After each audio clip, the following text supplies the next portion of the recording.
네, 안녕하십니까. 방금 소개를 받은 김요한 선교사이자 또 목사입니다. 네, 저도 사실 완도에서 고등학교까지 나왔거든요. 그래서 광주는 너무 친숙하기도 한데 또 목사님이랑 이야기 나누다 보니까 서울제일교회와도 이렇게 좀 연이 있다는 말씀을 하셔서 아무튼 좀 너무 더 기쁜 마음으로 오늘 이렇게 강연을 할 수 있을 것 같습니다. 아무튼 이 귀한 자리에 초대해 주셔서 다시 한번 감사드린다는 말씀 드리겠습니다. 네, 저는 서울제일교회 부목사로 사실 있는 건 아니고요.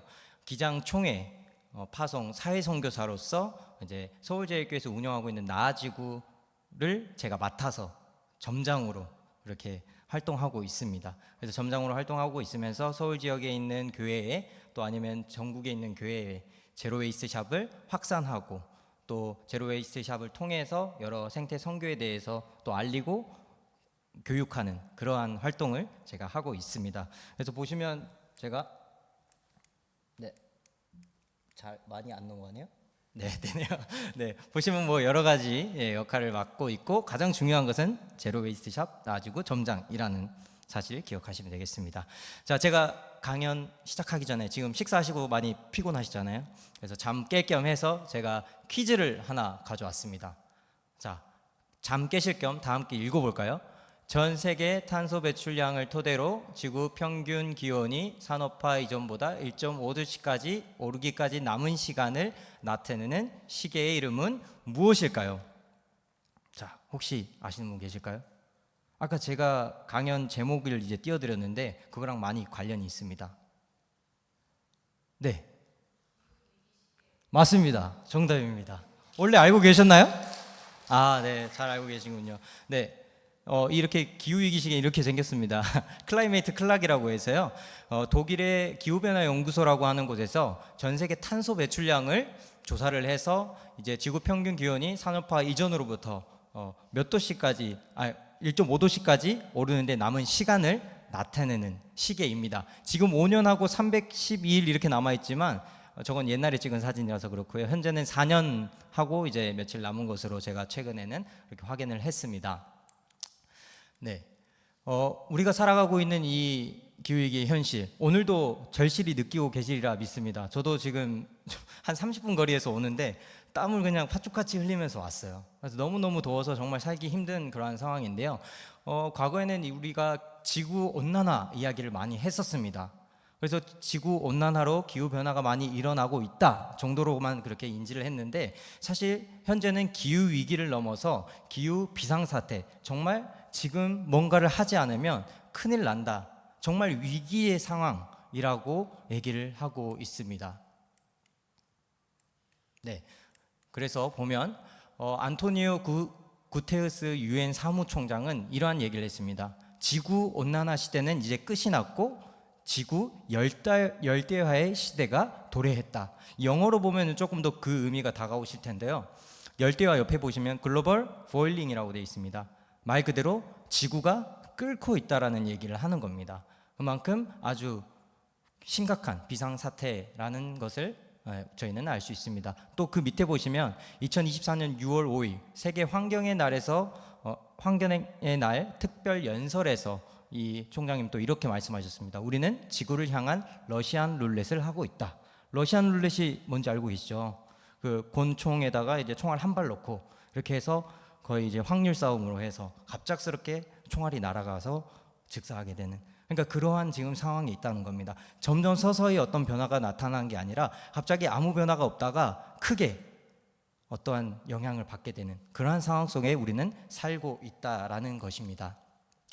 지난 산불을 혹시 기억하시는지 모르겠습니다. 2022년 3월에 있었던 일인데요. 울진 삼척에서 산불이 213시간 만에 진압이 됐죠. 정말 긴 시간 동안 그렇게 산불이 일어났고 재산 피해는 약 9천억 원, 그리고 소실 면적이 16,000헥타르 정도 되었다고 합니다. 그런데 그 이후에 또 보면은 최근 일입니다. 네, 넘겨주실까요? 잘 안 넘어가네요. 네, 보시면 아주 최근이죠. 네, 2025년에 전후로 좀 해주세요. 이게 잘 안 돼서 의성발 경북 산불이 있었습니다. 이때는 또 재산 피해가 1조 억 원 정도 됐었고요. 또 사망 사건이 있었거든요. 사망도 28명 정도 그렇게 사망이 되었고, 이렇게 큰 산불들이 우리 주변에서 일어나게 되었습니다. 근데 이 산불들이 물론 일어난 이유가 여러 가지가 있지만 그 중에 하나를 지적하는 것이 기후위기 때문이다라고 하죠. 근데 이 산불은 왜 기후위기 때문에 일어나는 것일까요? 네, 넘겨주시면. 네. 저희가 온실가스 배출이 증가하게 되는 상황에 있죠. 뭐 그 이유는 여러 가지 이제 에너지 생산 때문에도 있고요. 교통, 농업, 화석연료 사용, 산업 활동, 대량 생산 등 여러 가지 이유 때문에 온실가스가 배출 증가가 되는 거죠. 그렇게 되면은 건조해집니다. 이 지구 온난화가 되기 때문에 건조해지고, 이 건조해진 기후 탓에 산불이 나면 어떻게 되죠? 더 큰 산불로 번지게 되는 겁니다. 근데 이 산불이 또 나면은 그 결과가 어떻습니까? 산불로 인해서 탄소 배출량이 늘게 되죠. 그렇지만 또 동시에 이 나무가 사라지기 때문에 그 나무, 탄소를 흡수하는 그 나무까지 소실되는 결과를 가져옵니다. 그렇게 되면 또 온실가스 배출은 증가되는 결과를 가지고 오잖아요. 그래서 이렇게 보면 이 악순환의 반복을 가져옵니다. 기후위기는. 그렇기 때문에 이 고리를 끊어내지 않고서는 계속해서 이 굴레 안에서 돌아갈 수밖에 없는 거죠. 그러니까 눈덩이처럼 계속해서 커질 겁니다. 그 피해는. 네, 왜 안 넘어가는지 좀 넘겨주시겠어요? 네. 그래서 좀 더 자세하게, 말보다는 영상으로 보는 것이 효과적이기 때문에 제가 한 영상을 준비했는데요. 네, 틀어주시겠습니까? 네, 소리가 안 나오네요.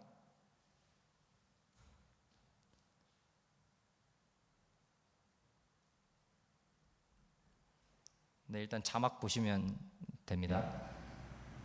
네, 1.5도씨 상승했다고 그렇게 얘기하고 있죠. 그러니까 그 한 해 이제 지구 평균 기온을 어쨌든 얘기하고 있는 겁니다.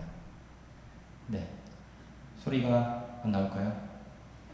네, 그래도 보여지는 이미지들과 자막으로 그래도 대략 보시면 되겠습니다. 네, 800여 명이 넘는 사망자가 발생했습니다. 작년 10월 미국에서는 허리케인 헐린으로 200명 넘게 숨졌습니다. 고수온의 해수면 상승까지 더해지며 여의도 3분의 1 크기의 북극해 얼음섬 메샤체프 섬도 작년에 녹아 영원히 사라졌습니다. 세계기상기구 WMO는 산업화 이전 시기와 비교해 2024년 지구기온이 1.55도 증가했다는 최종 보고서를 발표했습니다. 호주 서부 기온이 49.9도까지 치솟는 등 전례 없는 기상이변이 151건 발생했다고 집계했습니다. 또 비정상적인 수준의 기상이변도 297건 있었는데 이 중 2건은 우리나라에서 벌어진 일이었습니다. 한국은 7월에 1시간에 100mm 넘는 비가 쏟아지는 극한호우가 9차례나 발생했고 8월에는 광범위한 지역에서 35도를 넘는 폭염이 나타났다는 겁니다.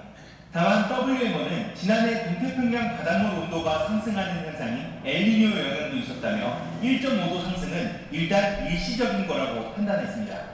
To limit global temperature rise to 1.5 degrees Celsius, we must cut global emissions 9% every year.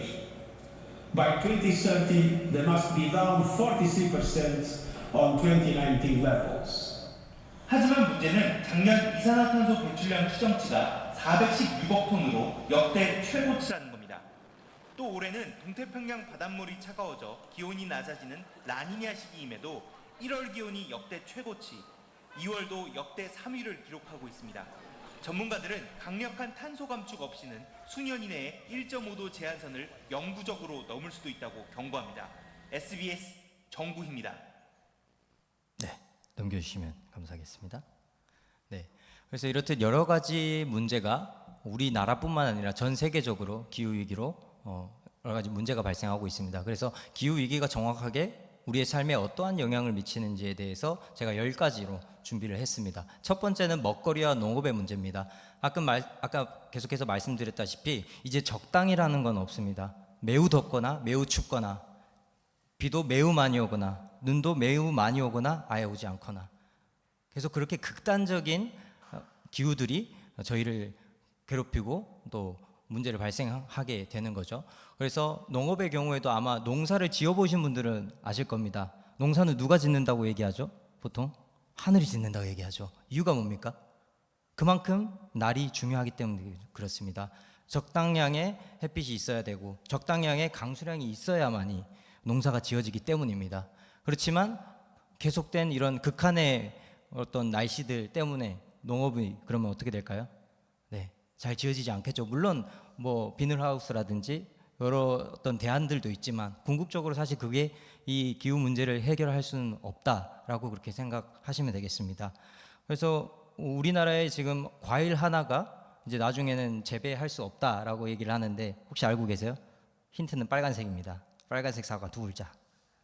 사과입니다. 네, 사과가 지금 계속해서 뭐 경상도 지역에서 이제 지어지고 있잖아요. 사과들이 많이.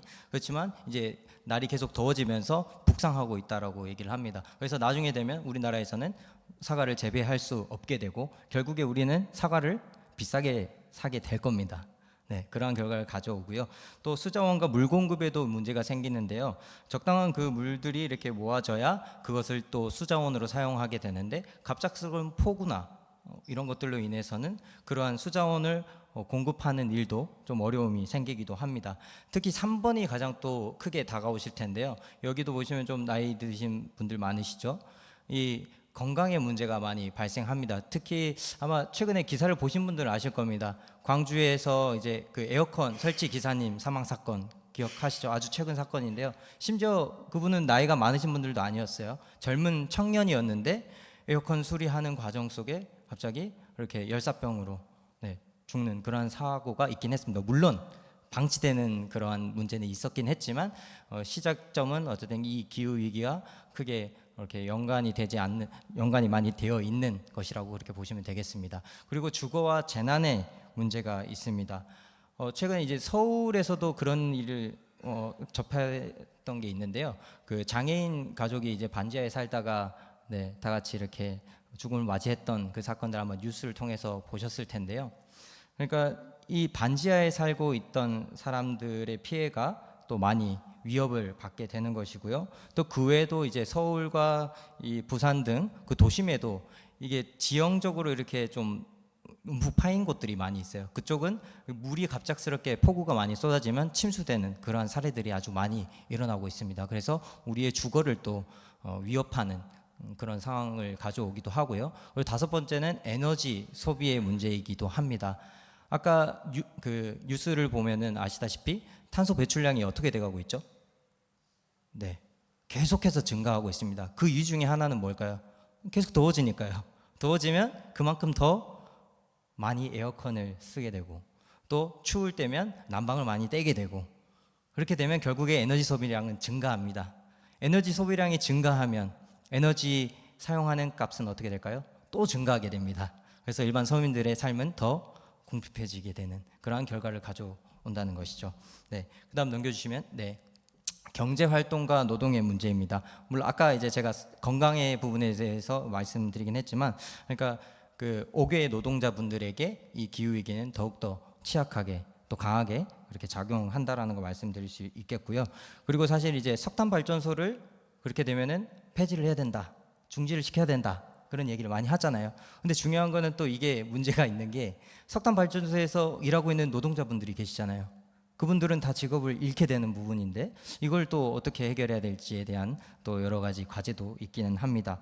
그다음은 여가와 스포츠에 이제 영향이 있는데요. 혹시 겨울에 하는 스포츠 중 하나가 없어질 수도 있다라고 해요. 날이 더워지면. 그게 뭘까요? 네, 스키입니다. 그래서 심지어 유럽에서는 어떻게 하냐면 눈이 많이 녹고 있어요. 유럽도. 그러다 보니까 한국의 이 눈 뿌리는 기술을 수입해서 지금 거기에다가 계속해서 눈을 뿌리고 있다라고 합니다. 그래서 우리나라에서는 아무리 뿌려대도 이제는 더 이상 스키를 탈 수 없는 그러한 상황까지도 올 수 있을 것이라고 그렇게 얘기를 하고 있습니다. 여덟 번째는 생태계와 생물 다양성입니다. 유엔 생물학자들이 유엔에 소속된 생물학자들 한 20명 정도인가요? 그 정도가 모여서 투표를 했대요. 지구 평균 기온이 산업화 이전보다 한 2도씨 정도 오르면 인간은 살아남을 수 있을까? 인간이라는 종은 과연 살아남을 수 있을까?라는 그런 투표를 했답니다. 결과가 어떻게 됐을까요?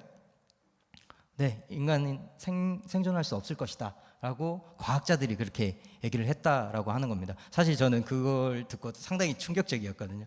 그래도 희망은 있겠지 싶었는데 과학자들이 진짜 실제적으로 그렇게 얘기를 한다는 이야기를 듣고 저도 좀 많이 충격을 받았었습니다.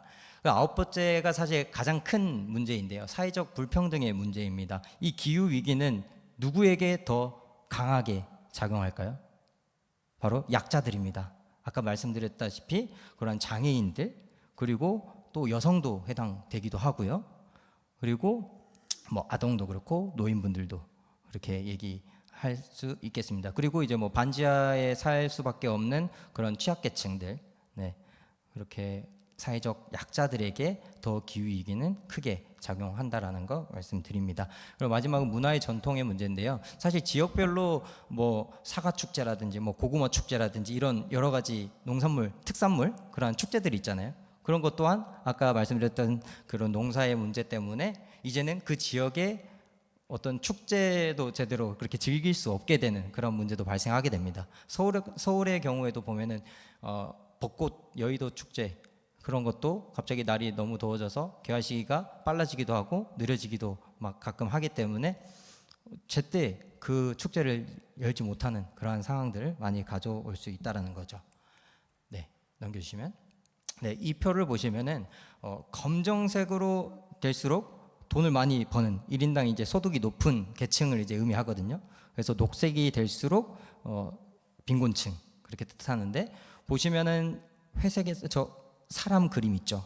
여기에서 1% 그러니까 검정색이 이제 1%를 나타내는데 이 상위 1%가 배출한 탄소 배출량이 전 세계 탄소 배출량의 약 15%를 차지하고 있다라고 합니다. 그리고 상위 10%는 37%, 합이 52%입니다. 전 세계 배출량의 단 11%의 상위 그 소득을 가지고 있는 사람들이 배출해낸 탄소 배출량이 무려 52%나 된다라는 것이죠. 그리고 중산층 40%가 배출하는 양은 한 41% 정도 되고 빈곤층 50%는 단 7%만 배출하고 있다라고 하는 것입니다. 그래서 이 기후위기의 문제는 상당히 불평등을 가지고 있는 문제이다라고 말씀드릴 수 있겠습니다. 그래서 다음 또 넘어가 주시면 네.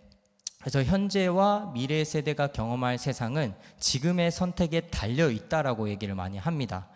위에 있는 그 그림은 생각하지 마시고 밑에 보시면은 사람 그림이 세 가지로 있을 겁니다. 맨 밑에 있는 게 1950년생의 그림이고요. 그리고 그 다음이 1980년, 그리고 가장 위에 있는 게 2020년생의 그림인데 사람의 그림이 빨간색이 될수록 이 기후위기의 영향을 많이 받는다는 것을 표현하고 있는 표입니다. 보시면 아시겠지만 1950년생 분들은 그렇게 크게 70세가 되도록도 엄청 빨개지진 않아요. 그렇지만 2020년생, 우리 아이들이 이제 살아갈 세대, 우리 아이들의 경우를 보면은 우리 아이들이 70세가 되는 경우 보시면 완전 빨갛죠. 사실 거의 태어남과 동시에 빨갛게 태어나는 걸 보실 수 있을 겁니다. 그만큼 기후위기에 취약한 건 또 우리의 미래 세대다라고 그렇게 말씀드릴 수 있겠습니다. 그렇기 때문에 우리의 지금의 선택이 아주 중요하다라는 것입니다. 네. 그런데 교회가 기후위기 대응에 앞장서야 하는 이유가 과연 무엇일까요? 옆에 있는 그림 혹시 어떤 그림인지 아시나요? 누구를 이렇게 치료해 주는 그림인데 성경 말씀과 가까이 있습니다. 자, 답이 나올 것 같은데요. 선한 사마리아인의 비유. 네, 그 내용입니다. 그 내용에 보면 네, 길 가던 한 사람이 강도를 만나 죽을 위기에 처하게 되죠. 그래서 제사장은 그것을 보고 그냥 지나가게 됩니다. 레위인도 그 모습을 보고 지나갑니다. 그렇지만 그 당시에 배척받던 그 사마리아 사람만이 그 강도 맞아 죽게 된 사람을 돕고 또 심지어 그 모텔에 데려가서 이 사람 치료해 주라고 돈까지 줍니다. 네. 그래서 근데 이러한 성경의 말씀을 떠올렸을 때 지금 현재를 살아가는 우리에게 이렇게 도움이 필요한 이웃은 누구인가? 라는 생각을 한번 해보시면 탄소 배출로 망가져가는 생태계가 될 수 있고요. 그리고 기후변화로 피해받는 이들이 바로 우리 이 성경 말씀에서 말씀하고 있는 우리가 도와야 할 이웃이라는 것입니다. 사실 이 말씀을 보면서 저는 또 어떤 생각을 했냐면요.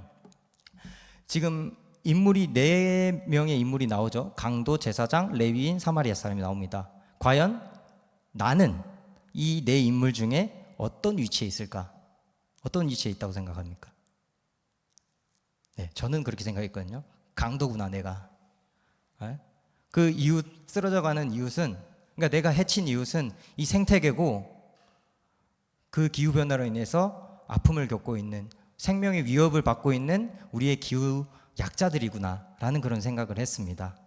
그래서 우리가 가져야 될 신앙은, 우리가 가져야 될 생각은 그냥 우리가 할 수 있는 것들을 지금 당장 해야 한다는 것입니다. 그 이웃들이 누구인지, 이 현재를 살아가는 이 사회 속에서 약자, 이웃이 누군지를 바라보고 그 이웃 사랑을 지금 당장 실천해야 한다라는 것입니다.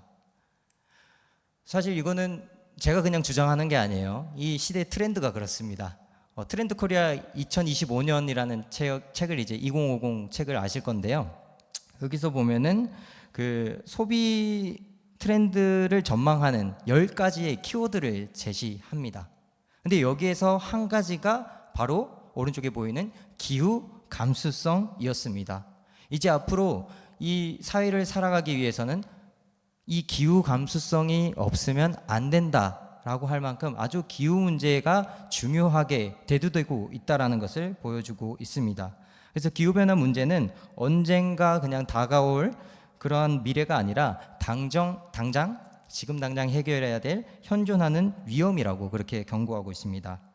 그래서 기후 감수성이라는 것은 기후변화에 민감하게 반응하는 태도와 능력을 이야기하는 것입니다.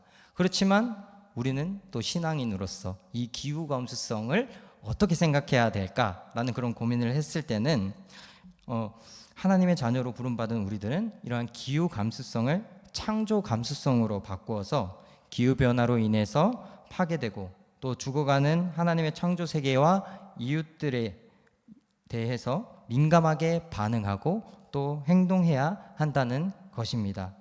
그래서 창조 감수성을 표현하면, 다시 한번 말씀드리면, 기후변화로 인해 파괴되고 죽어가는 하나님의 창조 세계와 이웃들에 대해 민감하게 반응하는 태도와 능력을 창조 감수성이라고 말할 수 있겠습니다. 그래서 하나님께서 이 세상을 창조하시고 또 바라보시기에 참으로 좋았다고 했었던 그 모습을 회복하기 위해 우리가 다 함께 이 창조 감수성을 키워나갈 수 있기를 간절히 바랍니다. 네. 그래서 이 기후 위기의 상황, 우리가 이제 교회가 해야 되는구나까지 알았는데요. 그럼 교회가 무엇을 해야 될지에 대한 또 이야기를 제가 말씀드리도록 하겠습니다.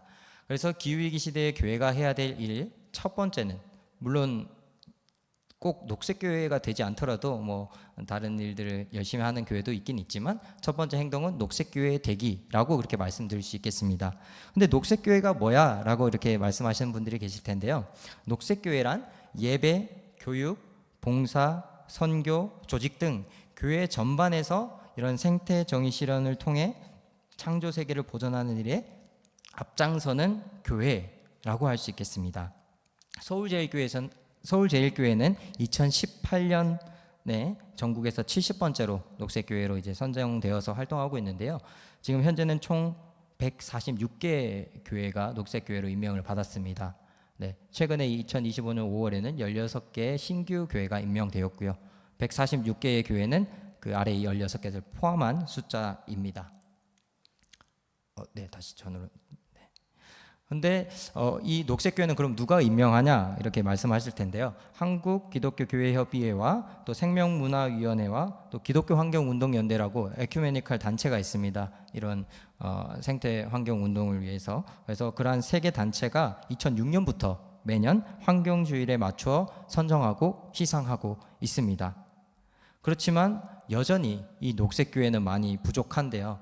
그건 다 이제 공감하실 텐데, 우리나라의 편의점보다도 많은 거, 치킨집보다 많은 게 바로 교회입니다. 근데 그 교회 중에 아까 말씀드렸던 146개 교회만 녹색 교회라는 거죠. 자, 이 퍼센트를 제가 이 자료를 가져왔는데 이거는 2024년 기준입니다. 예장 통합의 경우에는 지금 현재 46개의 교회인데요. 이 예장 통합의 전 교회의 녹색 교회 비율이 어느 정도 되냐 봤을 때 0.5%. 그리고 감리교단은 38개인데 0.6%. 우리 기장은 31인데 1.9%입니다. 물론 퍼센트로는 우리 기장이 좀 높긴 하지만 그만큼 우리 교단이 작은 건 감안하셔야 됩니다. 네, 그래서 이러한 상황에 있다라는 거. 네, 물론 녹색 교회가 아니어도 열심히 활동하는 교회들도 있기는 합니다. 네, 그래서 녹색 교회가 그럼 되기 위해서 어떻게 해야 되냐라고 하면 기독교 환경운동연대가 강조하고 있는 녹색교회 10계명이 있습니다. 어떤 실천 지침 같은 건데요. 그런 것들을 계속해서 교회에서 지켜 행하는 것이 또 그 방법이 될 수 있고요. 또 그와 더불어서 기독교 환경운동연대에서 제안하는 녹색교회를 위한 점검표가 있습니다. 이것은 이제 녹색교회가 되기 위해서 그 신청하는 서류와 이제 같이 있는 내용인데요. 이 다음 슬라이드에 제가 말씀드리겠습니다. 그리고 또 녹색교회를 직접 탐방하는 것. 저희 서울제일교회도 사실 뭐 처음부터 바로 녹색교회가 된 것이 아니라 우리도 배워야겠다라는 생각을 가지고 여러 녹색교회 탐방을 하고 그 녹색교회가 어떤 일들을 하고 있는지 그렇게 배우는 시간을 가지기도 했습니다. 그리고 녹색교회 매뉴얼에 관한 책을 같이 두고 공부하는 것이라고 말씀드릴 수 있겠습니다. 네, 다음 넘겨주시면 이게 이제 작아서 이제 잘 보이시지는 않겠지만 크게 예배, 교육, 뭐 조직과 행정, 친교와 생활, 선교 큰 부분으로 이렇게 나누어서 체크리스트입니다. 여기 아까 말씀드렸듯이 이제 기독교 환경운동연대에서 제안하는 녹색교회를 위한 점검표입니다. 그래서 우리 교회가 얼마만큼이나 녹색교회로서 좀 자질이 있는가 좀 이런 걸 점검할 수 있는 표입니다. 그래서 이것을 보고 하나씩 우리가 우리 교회가 할 수 있는 것들을 체크해 나가는 것 또한 녹색교회를 잘 준비해 나가는 과정 중에 하나가 될 수 있을 것이라고 말씀드릴 수 있겠습니다. 네, 다음은 네, 제가 너무 빨리 넘기네요. 그냥 넘겨주십시오. 네, 녹색교회 이제 매뉴얼인데요. 이러한 책들이 나와 있습니다. 친절하게 녹색교회 길잡이라고 되어 있죠. 그래서 이러한 책들을 교회에서 구입해서 우리 교인분들끼리 함께 나누고 공부해서 어떻게 우리 교회가 준비할 것인지를 계획하시면 충분히 녹색교회로 임명받으실 수 있으실 겁니다. 네. 그래서 이제 사례로 저희 서울제일교회 녹색 실천에 대해서 이야기를 드리려고 그러는데요. 예배, 교육, 봉사, 선교, 조직 이 영역으로 이제 설명드리도록 하겠습니다. 예배 영역에서는 저희가 이제 보통 예배 시작 전에 한 10분 정도는 묵상 시간을 가지잖아요. 그냥 이제 피아노 반주에 따라서. 근데 저희는 기독교 환경운동연대에서 제안하는 그 매주 하는 그런 생태 실천 과제가 있습니다. 그래서 52주차 과제를 주는데 그래서 그 한 주마다 이제 그런 실천 지침을 가지고 청파교회에서 영상을 만든 게 있어요. 한 3분짜리 영상입니다. 그 영상을 예배 시작 전에 딱 3분 동안 저희가 보면서 같이 묵상하고 예배를 시작하고 있고요. 네, 넘겨주시면. 그리고 또 6월 첫째 주일 환경주의를 저희가 성수하고 있고 또 9월 1일부터 10월 4일까지는 세계교회 창조절을 성수하고 있습니다. 네. 그리고 또 9월 셋째 주일은 기후정의주의라고 해서 기후정의주의를 저희가 예배를 지키고 또 연합 예배도 그때 이제 서울 지역에서는 이제 진행하게 되거든요. 그래서 거기에도 저희가 함께 참석해서 연합 예배를 드리기도 합니다. 또 이제 매월 둘째 주일에 저희가 시청역 앞에서 모여서요. 이것은 이제 좀 초교파적으로 진행되는 것인데 기후위기 걷기 기도회가 있습니다. 그래서 거기에도 저희가 계속 월에 한 번씩 한 신도회끼리 이렇게 돌아가면서 신도회별로 돌아가면서 이 걷기 기도회에 참여하고 있습니다. 전교인이 가서 이제 하기는 좀 어려움이 있어서 그러한 예배도 드리고요. 네. 그리고 교육의 부분에서는 저희가 환경주일에 지금 저를 이렇게 고백교회가 모셔주신 것처럼 저희도 다른 어떤 전문가들을 모셔서 이야기를 듣기도 하고 강연회를 이제 개최해서 그렇게 교육받는 활동을 했었습니다. 네. 그리고 그 외에도 이런 생태 교육하고 이런 이제 활동을 하는 기관 단체들에서 여러 가지 이제 교육 프로그램을 만들어냅니다. 생태정의의 뭐 아카데미, 뭐 기후 포럼, 기후 행동 학교 이러한 것들이 있는데 여기에 이제 교인분들이 참여하게 되시면은 장학금을 드리는 겁니다. 그 교육비를 100% 지원을 해드리는 거죠. 그래서 이러한 식의 지원을 통해서 우리 교인분들이 다 한 명 한 명이 전문가가 될 수 있도록 그렇게 교육을 계속 진행을 했었고요. 또 교회 학교에서도 사실 이 부분을 놓치지 않았고요. 그래서 저희 교회는 매달 한 주씩은 꼭 환경교육, 생태교육을 집어넣습니다. 교회 학교 교육에 대해서. 그래서 지금 사진도 보시면 저는 사실 이제 청소년부도 사실 맡고는 있거든요. 보시면 따로 현수막을 저희가 만들지 않았어요. 좀 약간 옛날 감성, 빈티지 감성으로 박스에다가 저희가 현수막 그 대신에 이렇게 주제를 써서 저희가 활동을 했고요. 그리고 옆에 보시면 환경신앙 고백서라고 되어 있는데요. 그래서 내가 이 창조 세계를 회복하기 위해서 어떠한 활동을 하겠다라는 다짐서였습니다. 그래서 개인별로 3가지씩 이렇게 적으라고 해서 교회 게시판에 게시를 해놨더니 어떤 변화가 있었을까요? 어른들도 그걸 보더니 아이들이 이렇게 하고 있는데 우리가 가만히 있어서야 될까 하면서 어른들도 그 옆에다가 이제 뭐 바울의 뭐 어떤 신도에 이렇게 해가지고 우리도 창조 세계 회복을 위해서 이렇게 실천하겠습니다라는 그런 다짐서를 쓰게 됩니다. 네, 그런 일들이 있었다는 거 말씀드리고, 그리고 아까 말씀드렸다시피 저희도 녹색교회를 탐방했었습니다.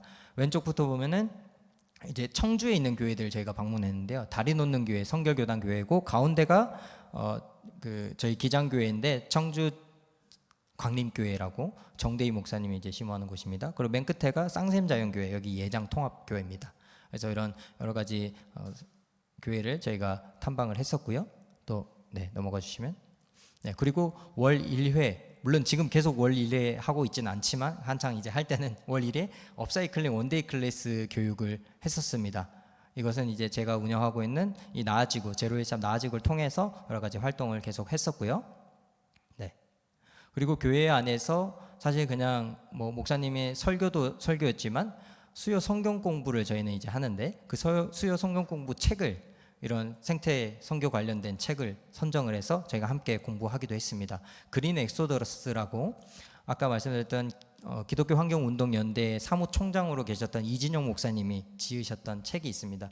그래서 저희 교인이라면 꼭 이 책은 일독해야 된다라고 이렇게 지침을 세워서 전 교인이 책을 읽을 수 있도록 그렇게 안내를 했었고요. 다음 봉사의 경우에는 이제 월 1회 선교부 주관으로 저희가 교회 주변 쓰레기 플로깅이죠. 그래서 그 활동도 했었고, 그리고 아나바다 바자회도 저희가 2회, 연 2회 환경주일과 추수감사주일에 개최를 했고요. 그리고 옥상 텃밭에서 저희는 각종 채소를 재배하고 있습니다. 물론 이 지역에서는 조금만 가면 밭이 있기도 하고 하실 텐데, 저는 완전히 도심에 있기 때문에 그러기가 쉽지 않아서 이제 서울시에서 텃밭 상자를 지원을 해주거든요. 그래서 그 텃밭 상자랑 교회에서 이런 텃밭을 좀 옥상에다가 만들어가지고 저희가 재배하고 또 만들어진 그 농작물을 가지고는 저희 주일 식사에 사용하기도 합니다. 그래서 뭐 공동 식사 때 생명밥상 운동이나 빈그릇 운동을 전개하기도 하고요. 그리고 저희 교회가 사실 2023년도에 교회 창립 70주년을 맞이했었습니다. 그래서 그때 맞이하면서 제로웨이스업 나아지구를 개점을 저희가 했었는데, 그 일을 위해서 이런 생태 선교 활동을 할 수 있는 전문가를 한 명을 키워내자라고 이렇게 교회가 목표를 했습니다. 그래서 키워진 게 바로 이 앞에 서 있는 저입니다. 그래서 여러 지원과 또 지지를 받고 제가 교육 받아서 지금 이렇게 활동하게 되었다는 것이고요. 그래서 이렇게 나아지구를 개점했었습니다. 기후 이식에도 그 제로웨이스샵 옆에다가 설치를 했고요. 그리고 이제 뭐 창조절이라든지 사순절에 맞춰서 저희가 탄소 금식도 실시하고, 또 그때 탄소 헌금을 또 내도록 독려하기도 합니다. 내가 낸 탄소 배출로 인해서 그런 많은 사람들이 피해를 보기 때문에 그거에 대한 어떤 회계의 개념으로 그렇게 탄소 헌금을 봉헌하기도 하고요. 넘어가시면. 그리고 농촌 자매교회랑도 이렇게 농산물 직거래를 합니다. 저희는 방동교회라고 하는 전북 임실에 있는 교회인데, 거기랑 저희가 농산물 직거래를 하고 있습니다. 그리고 서울제일교회 교인이라면 한 가지 해야 될 게 더 있는데요. 몽골이 이제 사막화로 많은 문제 가운데 있습니다. 그래서 그 사막화된 지역에 숲을 조성하는 일들을 이제 하고 있는 단체가 있는데요. 그래서 그 사막화된 곳에다가 이제 나무를 많이 심어서 거의 숲을 이루게 됐습니다. 그래서 그 숲을 이룬 곳을 이제 몽골 은총의 숲이라고 하는데요. 그래서 이 몽골 은총의 숲에다가 나무 한 그루씩 심는 그러한 실천 사항들도 후원을 꼭 이제 할 수 있도록 저희가 그렇게 독려를 하고 있습니다. 네. 그리고 뭐 여러 가지 기후위기 캠페인도 하고요. 아까 말씀드렸던 그런 탄소 헌금을 통해서 다른 교회에다 햇빛 발전소를 설치하는데 후원을 하기도 합니다. 네, 그리고 넘어가 주시고. 네, 그리고 가장 중요한 게 교회 안에서 이러한 일들을 좀 중점적으로 할 수 있는 조직이 필요합니다. 그래서 저희 같은 경우에는 생명환경부라고 하는 부서를 하나 조직을 해서 우리 교인분들이 또 직접 열심히 여러 가지 이런 생태환경 문제에 대해서는 활동을 하고 계시는 거고요. 네. 그리고 그 외에도 뭐 현수막을 이제 저희는 제작하지 않고 이런 PPT에다가 저희 예쁘게 그냥 현수막처럼 만들어 놓고 저기로 가서 기념사진을 찍고 그렇게 하고 있습니다. 네, 넘어가 주시고. 그래서 교회 달력도 생태 달력으로, 그러니까 재생용지로 만들어진 달력을 저희가 드리고 있고, 또 교회에서 사용하는 모든 용지도 친환경 재생용지, 뭐 사탕수수 용지를 사용하고 있습니다. 네. 그 외에도 뭐 교인 수첩 전자화, 그리고 아까 목사님이 시작과 동시에 말씀하셨는데 넥타이 안 하신다고 했잖아요. 그런 것처럼 저희는 하절기에는 모든 예배위원들을 쿨맵실 사용합니다. 성가대 대원우들도 성가대 가운 다 입지 않고 그렇게 예배를 드리기도 합니다. 그리고 그 외에도 뭐 여러 가지 우유과 멸균팩, 건전지 같은 것들 자원 수거할 수 있는 것들을 모아서 이렇게 분리 배출하고 있고요. 네. 그리고 저희 주보에 보면은 이런 게 이제 나와 있는데요. 저희 교회 옥상에는 20kW짜리 햇빛 발전소가 설치되어 있습니다. 그래서 그 생산량을 매주 주보에다가 기입을 하고 이 태양광을 통해서 감축시킨 탄소 배출량이 어느 정도 되는지를 주보에다가 저희가 넣어서 매주 교인분들이 그것을 확인할 수 있도록 그렇게 안내하고 있습니다. 네. 그리고 그 외에도 이제 다른 교회의 녹색 실천을 몇 가지만 저희가 햇빛 발전소 중심으로 준비를 했는데요. 네, 넘어가 주세요. 경동교회 같은 경우에는 햇빛 발전소를 본인 교회에다가 이제 세우고 싶었는데 여러 가지 이유로 세우지를 못했어요. 그래서 고민하던 중에 우리가 좀 이런 지방에 있는 교회를 선교하는 차원에서 또 이 탄소 제로를 만들기 위한 활동의 일환으로서 지방교회에 우리가 이 햇빛 발전소를 세워주자라고 이렇게 결의를 하게 됩니다. 그래서 경동교회에서 1,500만 원을 지원했고, 또 옥매교회는 이제 해남에 있는 교회인데 그 교회에서 1,800만 원을 모아서 함께 이제 세웠던 게 19.6kW 햇빛 발전소였습니다. 이것은 수익형으로 만들어졌는데요. 햇빛 발전소는 두 가지로 세워질 수 있습니다. 수익형이 있고 자가상계형이 있습니다. 말 그대로 수익형은 한전에다가 생산된 전기를 판매하는 것이고요. 두 번째인 자가상계형은 그 자가로 이제 사용하는 거죠, 전기를. 네. 그래서 설치를 했었고, 근데 옥매교회가 2024년도에 1년 동안 벌어들인 이 수입이 얼마였을까요? 약간 돈 얘기하니까 약간 이렇게 반짝거리시는 것 같은데 한 700만 원 정도 가량이 됩니다. 네.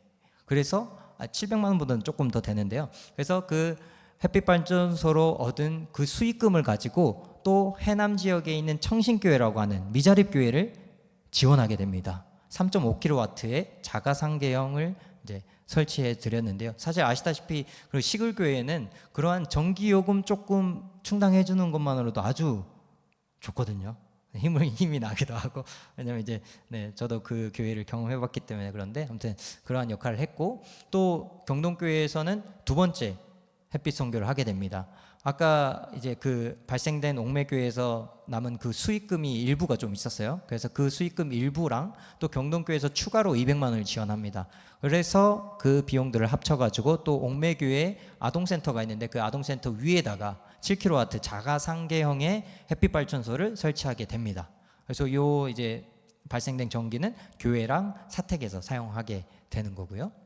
네, 또 넘어가 주시면, 그리고 집중을 하셔야 됩니다. 이제 잠에서 좀 깨시고, 광주 고백교회, 우리 교회에서 녹색 실천을 했던 것을 저희가 좀 찾아볼 수 있었는데요. 2024년 교회 창립주일 맞이해서 우리 권사 임직 기념으로 해남의 용동 농민교회 미자립 교회인데 여기에다가 3.5kW 자가상계형으로 햇빛 발전소를 설치했다는 소식을 제가 들었습니다. 혹시 그 주인공이 여기 계신가요? 그렇진 않군요. 네, 아무튼 설치하신 건 맞죠? 제가 잘못된 정보를 가져온 건 아닐 겁니다. 네. 그래서 이러한 활동들을 또 우리 고백교회에서 잘 해주셨던 것을 볼 수 있었고요. 그래서 이 햇빛발전소의 도농 선교 효과는 일시적이지 않은 장기 후원의 그런 효과도 있고요. 또 도시교회가 농촌교회를 후원 선교하기도 하면서 또 동시에 도시와 농촌의 교류가 이루어지는 결과를 가져오기도 합니다. 그리고 아주 중요한 이 탄소 중립에 영향을 끼치죠. 이바지를 하기도 하고, 그러니까 재생에너지를 확산하는 것입니다. 그리고 받기만 했던 농촌교회가 아까 말씀드렸다시피 옥매교회가 또 다른 교회에다가 수익금을 가지고 햇빛발전소를 설치했다고 말씀드렸죠. 그렇게 하니까 이 교인분들도 너무 그거에 대해서 보람을 느끼셨고, 또 거기에 이제 심호하고 계시는 담임 목사님도 너무 신이 나서 막 자부심을 가지고 우리 교회가 이런 걸 했다라는 그러한 얘기도 하시는 것을 목격할 수 있었습니다. 그래서 그러한 새로운 이 선교 모델이 개발된다라는 것을 말씀드릴 수 있겠습니다. 자, 그럼 개인은 무엇을 해야 될까요? 탄소 중립을 이루기 위해서는 사실 크게는 세 가지 영역에서 노력을 해야 됩니다. 첫 번째는 에너지 전환, 두 번째는 개인의 탄소 배출 최소화, 세 번째는 탄소 흡수원을 많이 늘리는 것입니다. 그런데 이 두 번째 탄소 배출 최소화에 오늘은 좀 이야기를 드리고자 합니다. 이 내용은 유엔 환경 계획이 제안하고 세계 기상 기구가 강조한 기후위기 대응 10계명입니다. 자, 이것을 제가 다 읽진 않겠습니다. 그냥 눈으로 봐주시고요. 뭐 목소리를 내라라는 것은 기후위기를 알려라라는 말이고, 정치적 압박을 가하라는 것은 이 기후위기에 정책을 가지고 있는 그 정치인들을 뽑아야 된다라는 것, 그리고 그렇게 하라고 지자체에다가 저희가 압박을 가해야 된다라는 것을 말씀드릴 수 있겠습니다. 그 나머지는 이제 다 이해하셨을 거라고 생각하고, 그리고 개인이 이제 실천할 수 있는 아주 간단한 것을 제가 가져왔는데요. 이건 이제 제로 웨이스트 실천 방법이라고 해서 5R 운동이라고 합니다. 비 존슨이라고 하는 이런 환경 운동가가 제안한 거고요. 그냥 이거는 쭉 읽어드릴게요.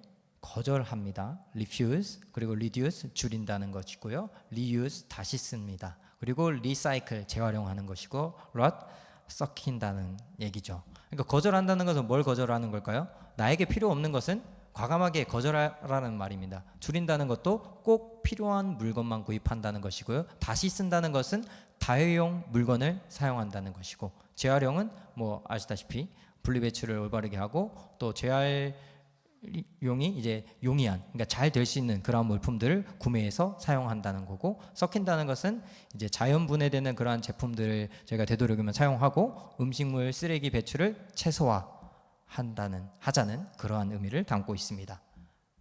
그래서 제로 웨이스트란 무엇인지 알고 계신 분 계신가요? 뭐 쉽게 말하면 쓰레기를 제로로 만드는 것이라고 생각하시면 됩니다.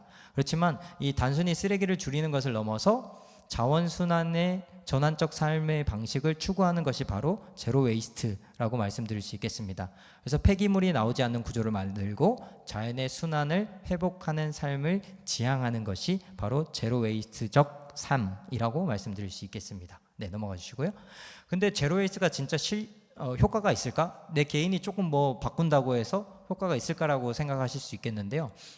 탄소 배출의 상당량이 이 자원을 채굴하고 제조하고 또 유통하고 폐기되는 과정에서 하기 때문에 제로 웨이스트는 이 전 과정에서 탄소 배출을 줄이는 전략이라고 말씀드릴 수 있는데요.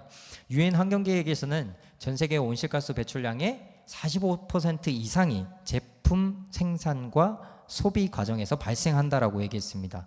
그리고 미국 환경보호국에서는 미국 전체 온실가스 배출의 42%가 제품 생산 및 폐기에서 유래한다라고 그렇게 얘기하고 있습니다. 특히 음식물 쓰레기는 매립되면 메탄을 방출하게 되는데요. 이 메탄은 지구 온난화를 만드는 이산화탄소보다도 그 효과가 20배 이상 강력하다라고 얘기를 합니다. 그러니까 우리가 또 특히나 조심해야 되는 것은 음식물 쓰레기를 남기지 않는 것, 그것이 또 중요하다라고 말씀드릴 수 있겠습니다. 넘어가 주시면, 그래서 제로 웨이스트는 사실 제품이 생산되고 폐기되는 이 전 과정 속에서 탄소를 어떻게 하면 줄일까 고민하는 그러한 시스템이라고 말씀드릴 수 있고요. 사실은 지금 우리가 쓰는 여러 이제 제품, 대부분의 제품들은 생산되면 폐기돼서 끝납니다. 그 수명을, 그 원 자재가. 그렇지만 이 제로 웨이스트의 사이클로 들어가면은 다시금 이 폐기된 물품들이 생산될 수 있게끔, 생산되는 그 자원으로 쓰일 수 있게끔 만들어지는 거거든요.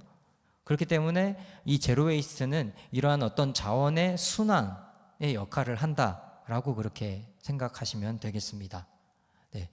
그래서 이제 아까 말씀드렸다시피 제가 열심히 제로 웨이스트 샵을 운영하면서 수도권에 또 아니면 다른 교회에 어떤 제로 웨이스트 샵을 우리는 설치하고 싶다라고 하시는 교회에는 가서 컨설팅도 하고 교육도 하고 제가 설치하는 역할을 하고 있습니다.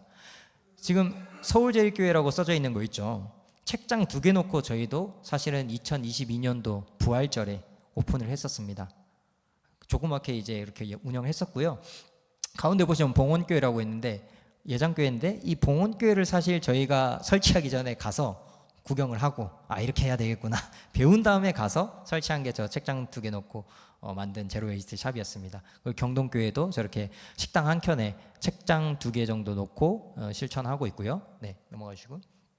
네, 제가 강연하고, 그러니까 기후위기에 관련된 이러한 강연을 하고 일주일 만에 이 기장 한빛교회 아마 아실 텐데요. 그래서 이 한빛교회는 제로 웨이스트 샵을 바로 이렇게 설치를 하게 됐고, 이 교회도 지금 설치한 지 한 1년 이상 넘어갔습니다. 네, 그 다음은 새사랑교회라고, 여기도 녹색교회이고 성결교단의 교회입니다. 그래서 여기도 저희가 방문해서 설치를 했고요. 네, 그 다음에 여기는 예장통합인데 높은 뜻 하늘교회라고 용인에 있는 교회인데 여기도 이제 저희가 설치를 했습니다. 네, 그 다음, 네, 여긴 기장교회입니다. 한일교회도 설치를 했고요. 그리고 여기는 감리교회인데 감리교회에서도 아주 큰 규모의 교회입니다. 근데 여기에서도 이제 아영교회에서도 저희가 이렇게 컨택을 해서 협약을 맺고 제로 웨이스트 샵을 설치하였습니다. 네. 그래서 그 외에도 이제 저희랑 협약을 맺지 않았지만 잘하고 있는 교회들이 있다라고 말씀드렸잖아요. 그래서 다려놓는 교회, 청정하님교회, 쌍샘 자연교회 있습니다. 그래서 광주에서 사실 청주는 그래도 조금 가깝긴 하니까요. 서울까지 와서 우리 교회를 보세요라고 말씀드릴 수는 없을 것 같아요. 그래서 청주에서도 충분히 잘하고 있는 교회들이 있기 때문에 혹시 우리 교회가 좀 녹색교회 탐방이 필요하다, 이런 교육이 필요할 것 같다라고 하시면은 함께 청주에 가셔서 저 3개의 교회를 방문해 보시는 것을 추천드리겠습니다.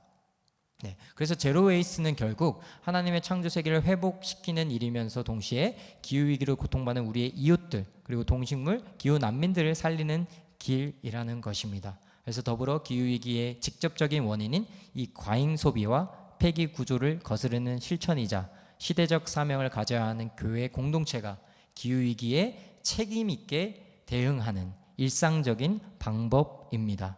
그래서 우리가 텀블러 하나 쓰고 비누 하나 바꿨다고 세상이 확 바뀌는 것은 아니지만 우리는 세상을 바꾸시는 그 하나님을 믿고 하나님 나라 운동에 참여하고 있음을 우리 모두가 기억하시기를 바랍니다.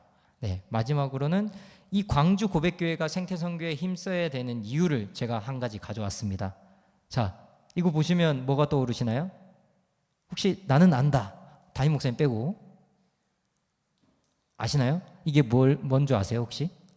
공헌하는 컨덕티브인가요? 네, 그렇게 돼 있는데, 네, 나는 안다 없어요? 네, 큰일 나는데 담임 목사님 말씀해 주시겠어요?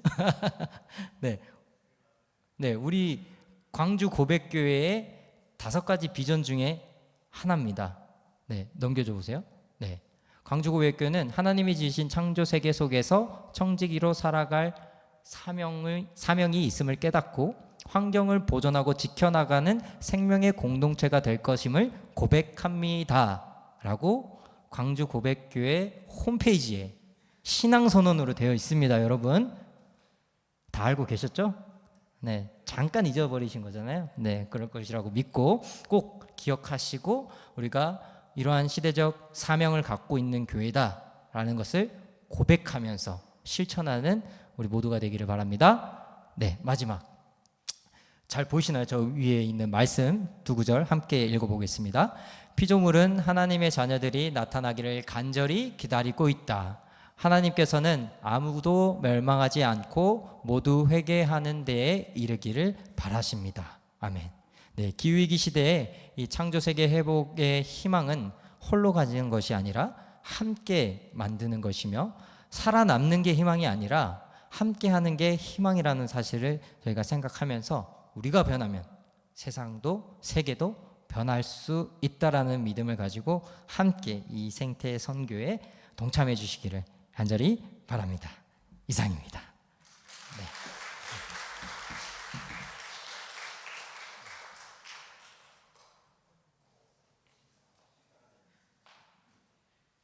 내용 중에 궁금하신 거 있으시면 이따 내려가서 나눌 때 조금 더 집중해서 우리 같이 나눌 것 같고요. 여러분들은 모르겠지만 녹색교회 신청하려고 저는 신청서 이미 조금씩 작성하고 있습니다. 근데 아직은 내놓기가 좀 뭐해서, 그리고 제가 조금 뻥을 치는 편이라 조금 하고 있는 것 같고 이렇게 해가지고 또 이미 심사위원들하고도 컨택해놨고요. 내년엔 신청할 건데 하여튼 우리가 조금 더 내실적으로도 좀 만들어가는 과정이라고 생각하시면 좋을 것 같아요. 어쨌건 이 일은 그냥 자연보호하고 뭐 기후 지키자 이런 차원이 아니라 정말 절박한 일이다라는 걸 우리가 함께 느껴가야, 우리가 모두가 느껴가야 되는 일이라 이런 시간을 맞이했습니다. 하여튼 귀한 시간 함께 해주신 김요한 선교사님께 다시 한번 박수 한번 드리러 갑니다. 기도하겠습니다. 좋으시고 고마우신 주님, 주님께서는 우리에게 더불어 잘 살아가라고 이렇게 지구도 우리에게 주시고 기후 환경도 우리에게 적합하게 보시기에 좋게 주셨는데 저희들의 욕심이 이런 지경에까지 이르고 말았습니다. 이제는 우리가 내려놓아야 할 때임을 깨닫습니다. 그러지 않으면 누구라도 살아남지 못하게 될 것임을 절박합니다. 주님, 이 일을 신앙의 과제로 받아들일 수 있게 하여 주시옵시고, 우리가 조금은 불편하고 조금은 힘들어도 함께 힘 모아 주님께서 이루어 가실 아름다운 그 사업 속에 하나님의 나라 가운데 아름답게 쓰임 받을 수 있는 우리 모든 성도, 특별히 광주 고백교회가 되게 하여 주옵소서. 김요한 선교사님 하시는 귀한 사역 가운데도 함께 해주셔서 아름다운 열매들이 나타나게 하여 주옵소서. 주님의 도우심을 구하며 참 좋으신 우리 주 예수 그리스도의 이름으로 기도